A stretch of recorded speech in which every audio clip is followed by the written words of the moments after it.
Last video में हमने पढ़ा था एटॉमिक रेडियस के बारे में, लास्ट टॉपिक वही था हमारा। तो वो कंटिन्यू करते हुए अब हम पढ़ने वाले हैं आयनिक रेडियस के बारे में। मेटल्स हैं आपके डी ब्लॉक एलिमेंट्स, तो अकॉर्डिंगली क्या रहेगा इसका आयन, कैटायन बनाएंगे, तो बात करते हैं इसके बारे में। तो being metallic in nature, the transition elements form cations and their radii is expected to be less than the atom to which it belongs। बाकी सारे जो ट्रेंड्स है वो एटॉमिक रेडियाई वाला ही फॉलो होगा। मैंने आपको बता दिया कैटायन का साइज एटम से छोटा होगा, क्योंकि इलेक्ट्रॉन लूज करने के बाद ही वो कैटायन में कन्वर्ट होगा, और फिर इलेक्ट्रॉन लूज करने के बाद न्यूक्लियर चार्ज तो उतना ही है। फिर वो बाकी सारे एलिमेंट्स में पर एटम पे न्यूक्लियर चार्ज थोड़ा बढ़ जाता है, क्योंकि जो गया एलिमेंट उसका भी तो न्यूक्लियर चार्ज बचा हुआ है वो डिस्ट्रीब्यूट हो जाता है, जिसकी वजह से इफेक्टिव न्यूक्लियर चार्ज पर एटम बढ़ जाता है, साइज डिक्रीज हो जाता है। तो ये आपका आयनिक रेडिया के बारे में ट्रेंड, बाकी एटॉमिक रेडिया वाले फॉलो होंगे। तो नेक्स्ट जो प्रॉपर्टी हम डिस्कस करने वाले हैं दैट इज डेंसिटी। हम डेंसिटी डिस्कस करेंगे। तो डेंसिटी क्या होती है? It increases along a series. Along a series increase होती है। नाउ अभी अलोंग अ सीरीज क्यों इंक्रीज होती है, तो डिस्कस करते हैं। एज द मेटलिक, या फिर हम कह सकते हैं atomic radii in a transition series decrease with increase in atomic mass। फिर क्या होगा? the density। क्या होती है डेंसिटी? मास पर यूनिट वॉल्यूम होती है density. is expected to increase along a series। तो समझते हैं इसको। तो जैसे कि मैंने आपको बताया कि जो डेंसिटी है वो इंक्रीज होती है अलोंग अ सीरीज। तो जैसे कि मेटलिक या एटॉमिक रेडियाई बढ़ता है ट्रांजिशन सीरीज, डिक्रीज घटता है ट्रांजिशन सीरीज में। जैसे एटॉमिक मास बढ़ता है वैसे ये साइज जो है घटता है।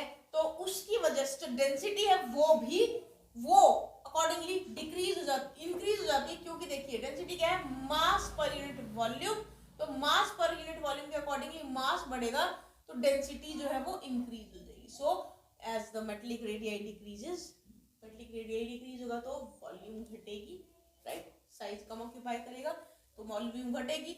लेकिन एटॉमिक मास बढ़ रहा है तो डेंसिटी क्या है? मास के डायरेक्टली प्रोपोर्शनल है, मास तो बढ़ रहा है, और वॉल्यूम के इनवर्सली प्रोपोर्शनल है, वॉल्यूम घट रही है। तो दोनों ही चीजें इसके फेवर में है, इसीलिए डेंसिटी अलोंग सीरीज इंक्रीज हो जाती है। तो ये बात हो गई डेंसिटी की। अब नेक्स्ट हम बात करेंगे प्रॉपर्टी की, ionisation enthalpy.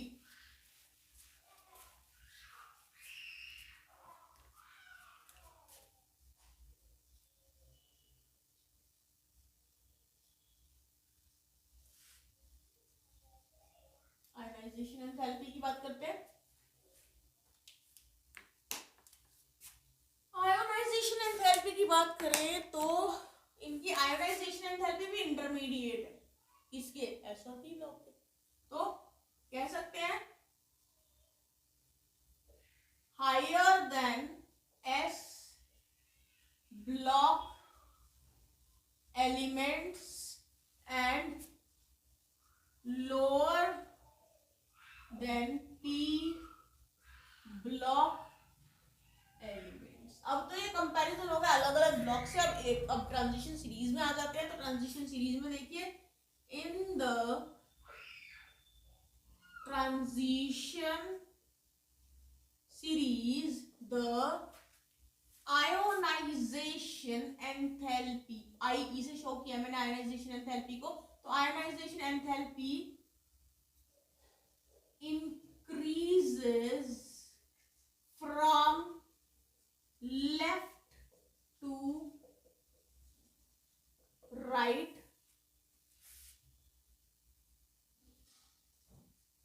along a series. तो एक सीरीज के अलॉन्ग इसने कहा है कि आयोनाइजेशन एंथैल्पी इंक्रीज होती है लेफ्ट से लेके राइट में जाने पे। ठीक है, अब ऐसा क्यों हो रहा है? और इनफैक्ट ये रेगुलर भी नहीं है। तो देखिए, however the gaps in the value of the two successive elements are not regular, right? तो मैं आपको बता दूं, ट्रांजिशन सीरीज में इंक्रीज तो हो रही है, लेफ्ट से राइट पे जाने पे इंक्रीज हो रही है आयोनाइजेशन एंथैल्पी, लेकिन जिस तरह से एक रेगुलर पैटर्न फॉलो होना चाहिए ना इंक्रीज का, वो गैप्स जो है ना दो एलिमेंट के बीच की आयोनाइजेशन एंथैल्पी के, वो रेगुलर नहीं है। They are not regular. कारण पढ़ते हैं, इसका क्या कारण हो सकता है? देखिए, रीजन पढ़ते हैं।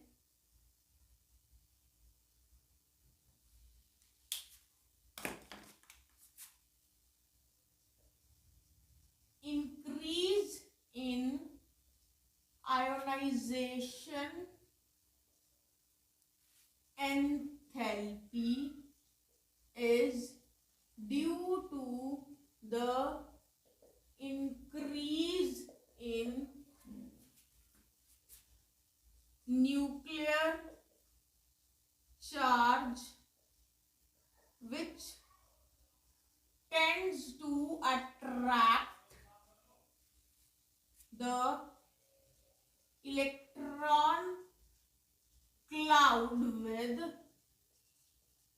greater force। तो आपको पता होगा, सीरीज में जाएंगे नंबर ऑफ इलेक्ट्रॉन बढ़ जाएंगे, नंबर ऑफ इलेक्ट्रॉन बढ़ जाएंगे तो नंबर जो है आपका न्यूक्लियर चार्ज बढ़ेगा। न्यूक्लियर चार्ज बढ़ेगा तो इलेक्ट्रॉन क्लाउड को ज्यादा फोर्स से अट्रैक्ट करेगा, जिसकी वजह से आयोनाइजेशन एंथैल्पी जो है वो इंक्रीज हो जाएगी। नाउ आगे देखिए, as the transition elements are involved, as the transition element involve gradual filling of the d orbital, मतलब d orbital में इलेक्ट्रॉन की फिलिंग होती है, gradual filling of the electron in d orbital. कौन सा? यू लिख देते हैं, इन n-1d orbital. The outer ns electrons are shielded more and more. Thus the effective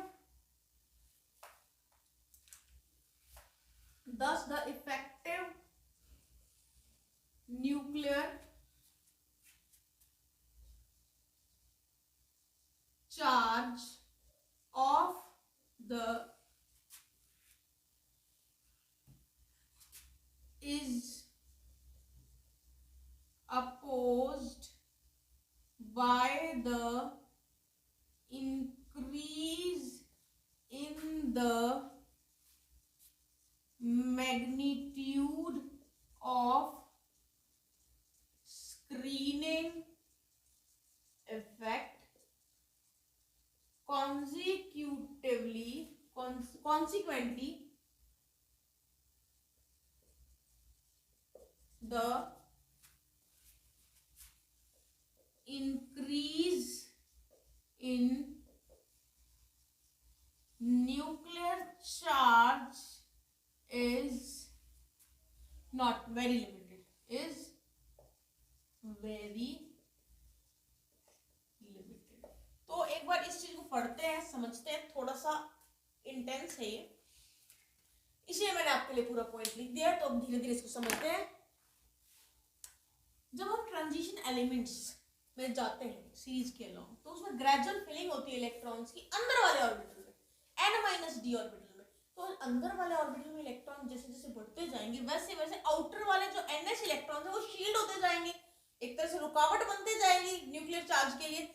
लेकिन जो इफेक्टिव न्यूक्लियर चार्ज है उसको अपोज भी करने वाला है कौन?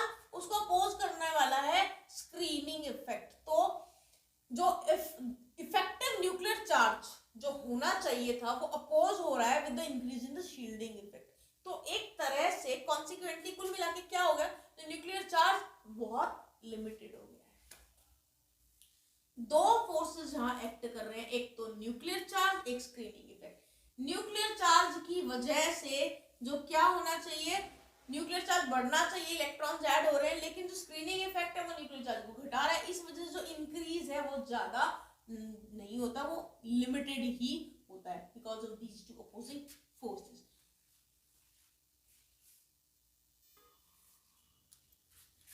आगे बढ़ते हैं,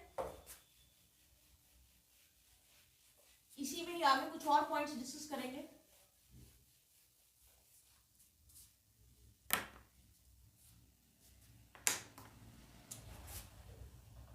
The last element, जो लास्ट एलिमेंट है zinc, has comparatively high value of ionization enthalpy। तो जो comparatively जो है हाई होती है इसकी वैल्यू आयोनाइजेशन एंथैल्पी की, ठीक है। तो उससे क्या होता है, मतलब क्यों है ये high value of ionization enthalpy? Because it has symmetrical है इसकी और स्टेबल कॉन्फ़िगरेशन है।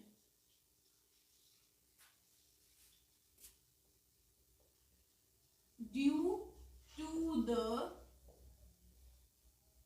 Presence of all filled orbitals. तो आप देख सकते हो सारे फील्ड ऑर्बिटल्स हैं इसका, डी भी कंप्लीटली फील्ड, एस भी कंप्लीटली फील्ड, जिसकी वजह से इसकी सिमेट्रिकल स्टेबल कॉन्फ़िगरेशन। और सिमेट्रिकल और स्टेबल कॉन्फ़िगरेशन से आप इलेक्ट्रॉन रिमूव करोगे तो हाई वैल्यू ही आएगी आयोनाइजेशन एंथैल्पी की।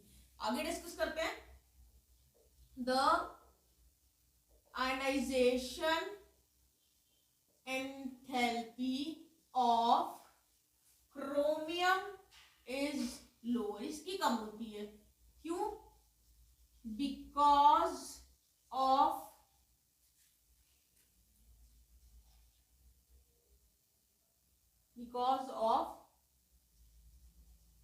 absence of any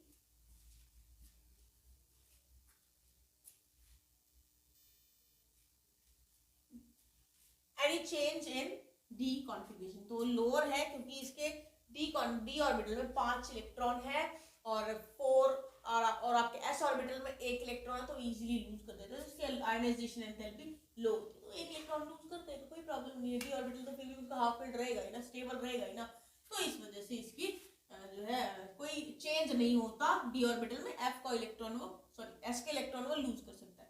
तो ये पॉइंट आ गया आपका। उसके अलावा मैं आपको बता दूं जो lowest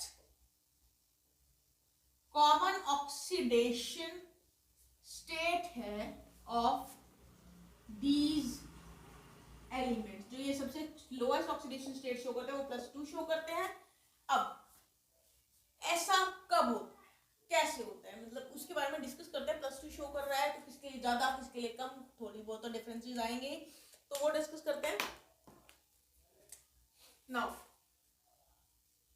to form M2 positive ions from the gaseous atoms, the sum of first and second ionization enthalpy is required in addition to the enthalpy of atomization for each element. तो आप ये जरा देखिए, जो आपके Mn2 पॉजिटिव आयन में convert करना है किसी को, तो उसके लिए गैसियस एटम को, उसके लिए first ionization enthalpy, second ionization enthalpy तो चाहिए ही चाहिए, क्योंकि दो पॉजिटिव चार्ज आ रहे हैं। उसके अलावा एंथैल्पी ऑफ एटमाइजेशन भी तो चाहिए, पहले तो उसको एटम में कन्वर्ट करोगे, फिर ही तो उसके आयन बनाओगे, तो इन तीनों एनर्जी की चाहिए जरूरत है। Enthalpy of atomization, first ionization enthalpy and third ionization enthalpy, तीनों चाहिए। फिर देखिए इसके बाद the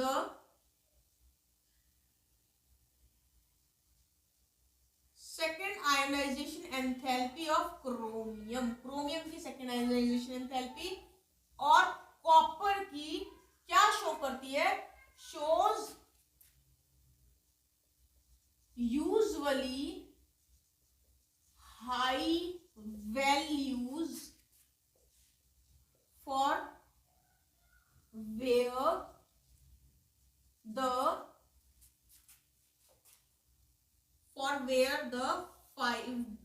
D5 and D10 configurations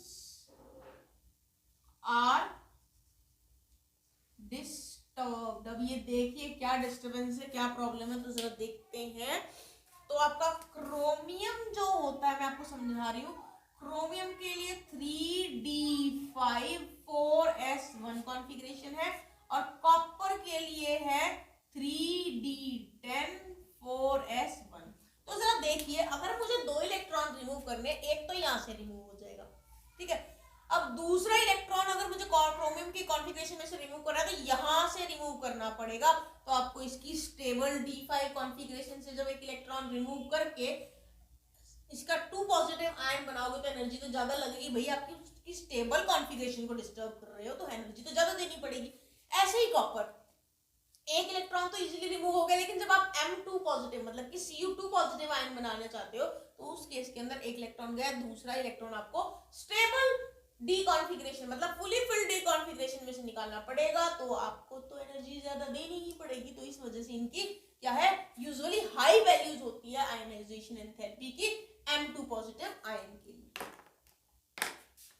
आगे देखते हैं, क्रोमियम और कॉपर की तो बात हो गई, आगे हम और डिस्कस करते हैं। हम अब डिस्कस करेंगे जिंक के लिए। The value of zinc is, इसको मैं मिटा देती हूं, value of zinc is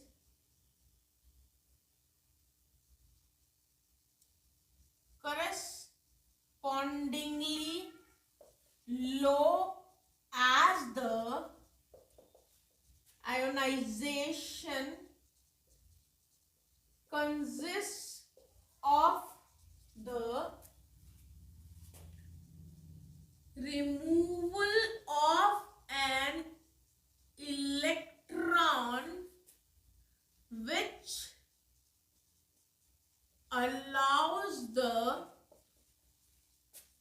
production of stable D10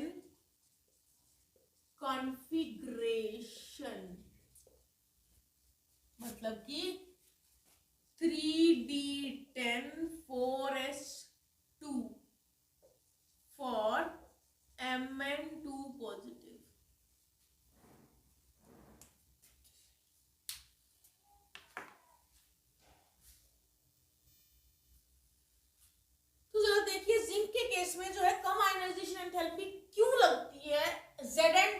positive ion बनाने के लिए, क्योंकि 2 इलेक्ट्रॉन, देखिए जरा, ये जिंक की कॉन्फ़िगरेशन है, तो ये 2 इलेक्ट्रॉन यहाँ से रिमूव करके Mn2 पॉजिटिव मतलब कि Zn2 पॉजिटिव आयन की कॉन्फ़िगरेशन D10 हो जाएगी, मतलब कि स्टेबल कॉन्फ़िगरेशन हो जाएगी, फुली फिल्ड d ऑर्बिटल हो जाएगा। तो इसीलिए जिंक की ionization enthalpy Mn2 positive ion बनाने के लिए लो होती है। तो ये एक और पॉइंट हो गया। और पॉइंट्स डिस्कस करते हैं इसी के रिगार्डिंग में।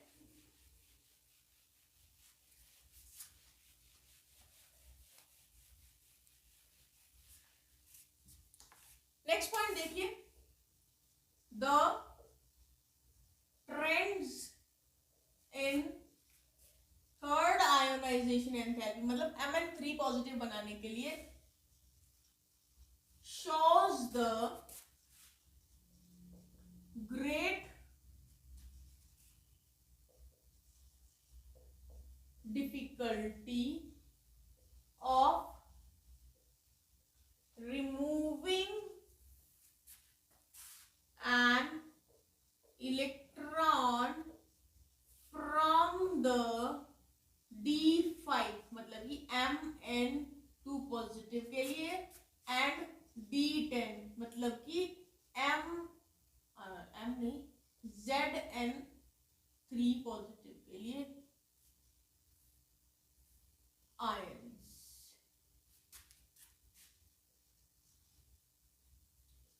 Super imposed on the general increasing trends